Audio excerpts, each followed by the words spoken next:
My dad works in B2B marketing. He came by my school for career day and said he was a big ROAS man. Then he told everyone how much he loved calculating his return on ad spend. My friends still laugh at me to this day. Not everyone gets B2B, but with LinkedIn, you'll be able to reach people who do. Get a $100 credit on your next ad campaign. Go to linkedin.com/results to claim your credit. That's linkedin.com/results. Terms and conditions apply. LinkedIn, the place to be, to be. 1, 2, 3, 4. The Brutally Delicious Podcast. The Brutally Delicious Podcast. The Brutally Delicious Podcast. The Brutally Delicious Podcast. Good to see you. I've talked to you over the years many times, including 70K, which I just got off last night. Oh, fuck. Lucky you.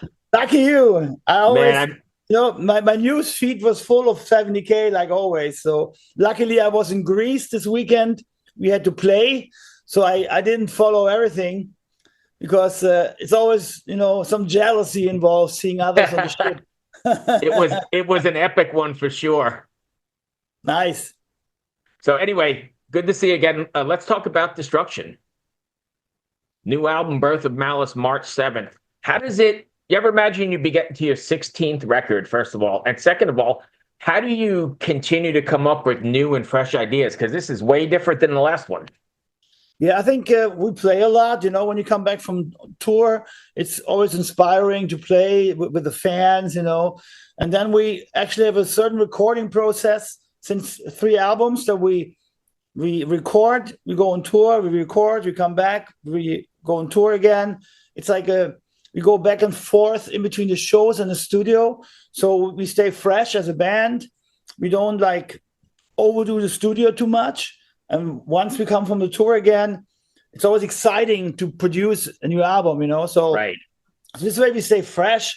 And this way the recording and the writing process is not so strict and so limited and so, so time limited also. Sometimes it's like, now you have to work. You booked the studio for 4 weeks, record, and you're like, oh, wait a second, I don't feel so well, and I don't feel inspired, So this and you're way, pressured. This way, timelines and deadlines, yeah. Exactly. This way, we started I started in January, first songs last year, and we took till summer to finish the album. In between, we had tours and festivals, and we're doing it since 3 records, and it's been growing on us to record this way because it's really free, and you're inspired by the events when you go on tour. You're not so isolated, just in the studio and stuff. How much of that experience and the stuff you're seeing around you while you're on tour nowadays is seeping into the new Destruction record? Oh, there's always a lot. There's a good example, as you said, you're just coming from the 70K, because a couple of years ago we played the 70K and then we went straight to Russia. And that was actually a big impression on me because I'm coming from, the most luxurious metal show in the world, on the 70K boat. And then you would think you go to Russia where everything is, different. But then I landed in Moscow and there was Burger King, McDonald's, Pizza Hut, Starbucks coffee, everything. The whole airport was Americanized. But this was before the war, Right. And then we went out at night and we went to a bar and to a club, and it looked like in America, It looked like very much like copied this American lifestyle. And then I was like, okay, both sides of the world, the governments say you have to hate each other, but the people want freedom. They want lifestyle. They want stuff that is normal for us nowadays in the Western world. But, it was normal for the Russians too. And I didn't see a country in Russia that wanted a war. It's the government that wants the war, And this is something that I pick up on tour and I bring it home and I write lyrics about, Those moments when we play in Latin America or in Southeast Asia, on poor countries sometimes, it's very inspiring to talk to the people and write about it. Right. So I know, I know this is metal and it's really aggressive and it's really whatever, but I also am listening to Angst and I'm picking up on lines like use time wisely and don't give up. I mean, that's like amazing stuff, especially nowadays, right? Super timely.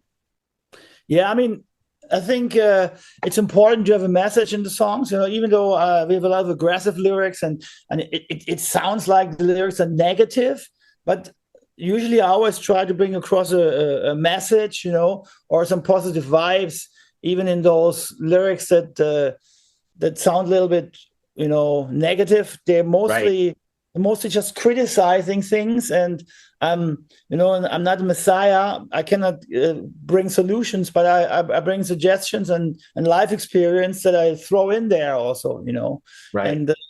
And sometimes it's great when fans come and say, "Hey, Schmier, thank you for this album. It saved my life," because this music How is heavy is that?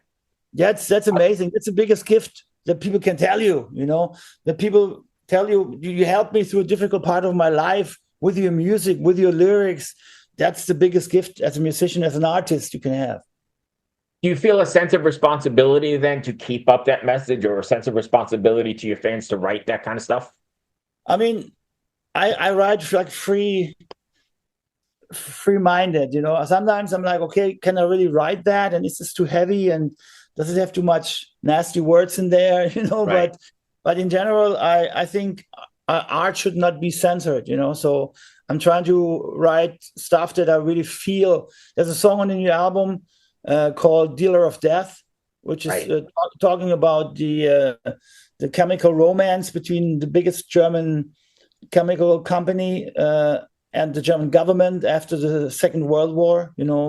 They basically produced the gas for the gas chambers, and they never got to be really responsible for it, So as a German, to write stuff like this can also bring you a lot of hate, because this company is big, they're very influential, and they don't like to hear this, Also, they employ a lot of people, They employ a whole city basically, but it's a fact that they never got to pay their responsibility, Right.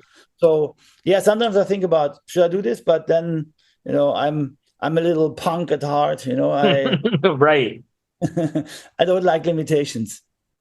So I was also thinking, Fast as a Shark on this record. I wanted to know why you chose that one, but it's also interesting because I just interviewed Udo on Sunday, and I can't even believe he's still going at his age, and he sounds great. Yeah, this is crazy. We have a lot of those rock stars that influenced us, and they're now turning like 70 now, and they're still going and they're going strong, Priest, Maiden, many of them, of course, Udo and A.N.G.S.T. And for us, A.N.G.S.T, Fast as a Shark was the song of our youth, It influenced us so much with the riffing, the speed, the soloing, the vocals, the catchiness of the song also was tremendous. And a lot of my punk friends that hated metal came to me and were like, play me the song again from A.N.G.S.T, because also the intro making fun about German country music was ridiculous at the time. It was kind of a little revolution for us as kids, because you basically criticized the music of your parents, Oh, yeah, I think that's what every generation does, sure. Yeah, so you kind of felt a little revolution about the music and about also the intro, and so it's I think without the song, the German metal scene wouldn't be where it is now. It was a first big step into speed metal and into the revolutionary thought of kick ass and don't care what your parents say. I was mind blown. I watched him in the Royal Theater do Balls to the Wall, start to finish.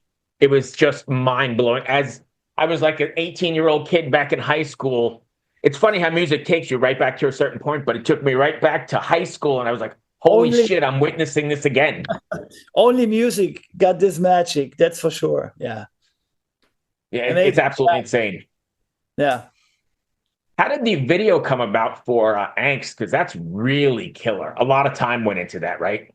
Yeah. We had the idea to make it like a horror flick, to make it like a nightmare. The whole flick is like a nightmare dealing with the fear, and of course we try to get FX in there that are making it let's say spooky, so we invested a lot of time and also money. It wasn't cheap, even people say, oh no, this is the new way of producing nowadays, it's too much computerized and blah blah, but a lot of the material is really filmed, and of course there's some FX in there, but this is not cheap stuff, I mean, right. It's basically stuff that is expensive, but it was worth it to do, because this way, we could express this fear and this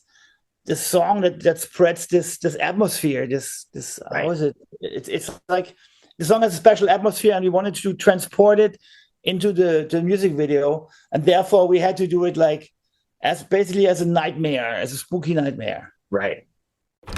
Sergeant and Mr. Smith, you're gonna love this house. Bunk beds in a closet? There's no field manual for finding the right home. But when you do, USAA Homeowners Insurance can help protect it the right way. Restrictions apply. I think it's funny how like fans or just people in general are sort of against embracing technology and using effects, like you said, because I think if you balance it right, it definitely helps everything. I mean, it's got to be a fair balance. You don't want to go out and hit play button on the computer and play, but I think you need to embrace it to at least be competitive, right?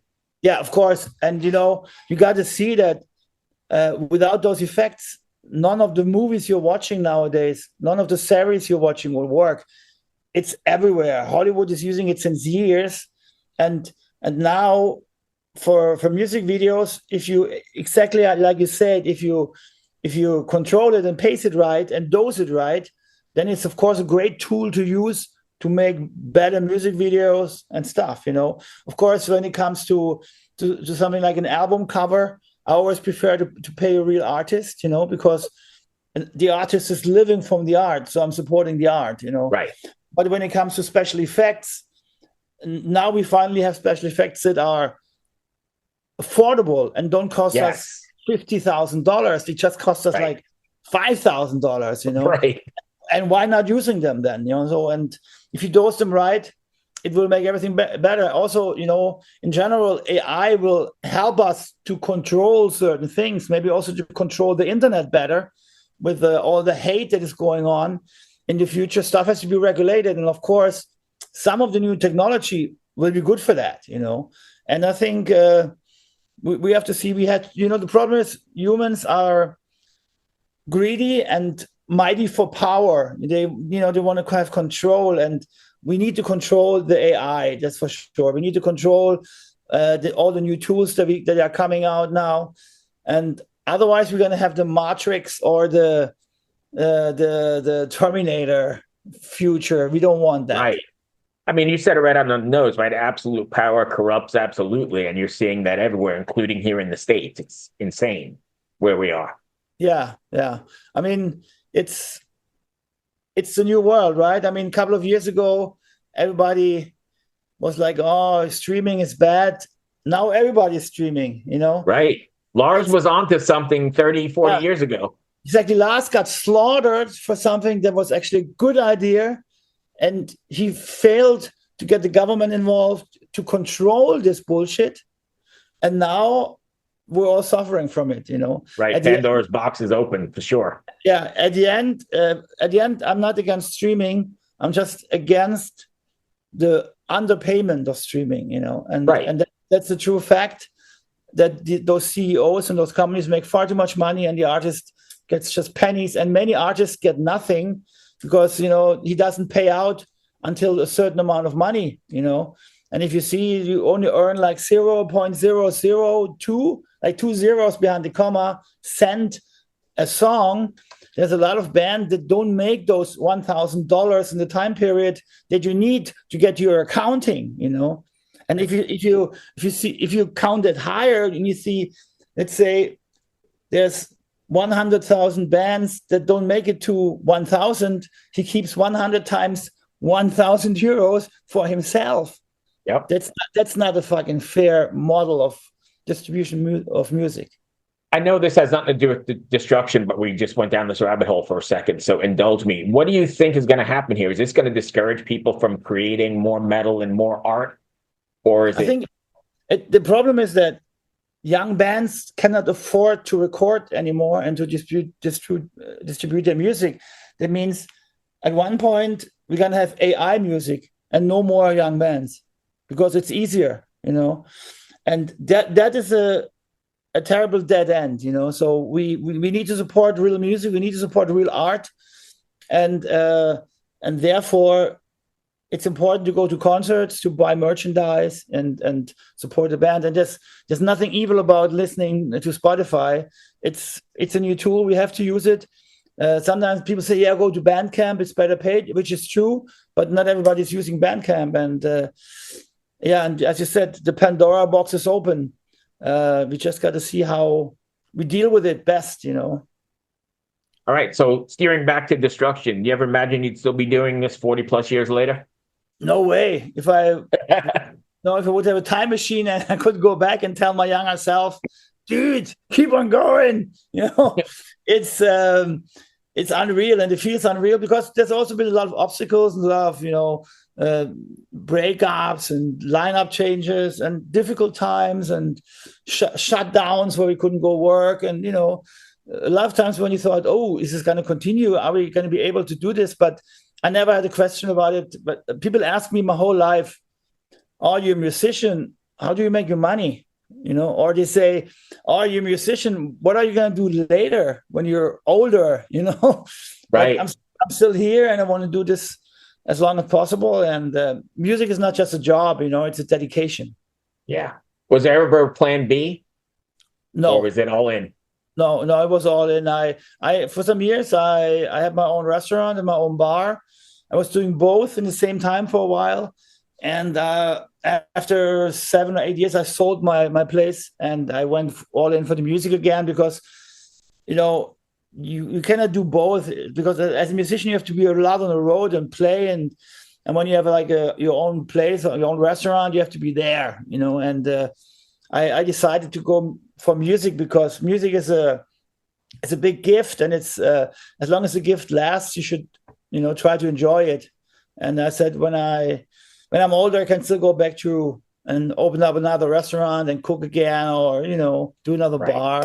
I have the experience and know how it works, and I love to cook. My family is coming from this background also. Right. Had Italian grandmother and stuff. So, but music is just for me the higher priority. Perfect. That is right. Thank you for your contributions to the metal world. You've been the soundtrack of my most of my life, so I appreciate you. Thank you, man. Thank you for supporting. And I look forward to seeing you somewhere down the road, if not on another boat somewhere. Yeah. Where do you live? I'm in Richmond, Virginia. Any States plans? Okay. Yeah, we're coming to the States for the Milwaukee Metal Fest, and we will play a handful of shows around the Metal Fest. But it's mainly going to be New York, upstate New York, and Canada, and I think one show in California. So Virginia is not in there, I think. No, but if New York aligns with the schedule, I'd like to drive up and see. It's only like 5 hours, so. Yeah, and my family lives there. I could visit them and then go see you. Sounds good. Yeah, keep your eyes open. It's going to be absolutely. May. Okay. Thank you so much for everything, man. Be well. Good luck with the record. Thank Cheers. you. Good night. Oh, have a nice day, actually. Yeah, you too. Cheers. Bye.